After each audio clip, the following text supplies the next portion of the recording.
ډیر خلک دا قنوت نازله وای د سار په مانځ کې. دا قنوت نازله څه شی دی او دا کول پکار دی او په کم ټیم کې کول پکار دی؟ عزتمند قنوت نازله چې کله په مسلمانانو باندې کافر حمله وکي یا مسلمانانو باندې سیاره راشي د کافرو د طرف نه، نو پیغمبر علیه الصلاۃ والسلام حکم دی سنت عمل دی چې بیا تاسو قنوت نازله وای. قنوت نازله یو دعا ده سار مانځ کې چې کله دویم رکعت کې سړی رکوع کی او د رکوع نه پاسي سمع الله لمن حمده ربنا لك الحمد، نو بیا لاسونه اوچت کې دعا وای، امام دعا وای، دا قنوت نازله دا دعا وای او مقتدیان ټول په آمین وای. نو دا قنوت نازله په هغه وخت کې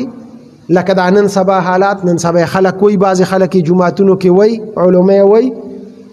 نو دا جایز دی بلکې یو سنت عمل دی چې وشي. لکه دا فلسطین مسلمانانو باندې تکلیف راغلی دی،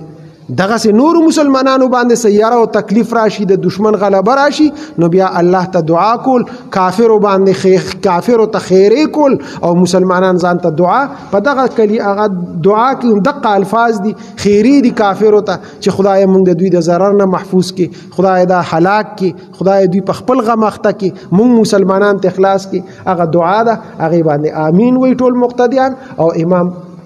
دغه دعا وای په سار په مانځ کې د رکوع نه وروسته. نو دا شته سنت طریقه ده، که څوک کوي نو بالکل جایز دي او پکار د مطلوب د چې وشي سنت عمل دی. الله دې مونږ ټول له عمل کولو توفیق راکړي، الله دې د هر قسم پریشانونو مونږ محفوظ وساتي، زمونږ مردگان د اهل اسلام دې الله وبخي، بیمارانو ته دې الله شفا کامله ورکړي، زمونږ ټول شری حاجتونه دې الله د خپل غیبی خزانو نه پوره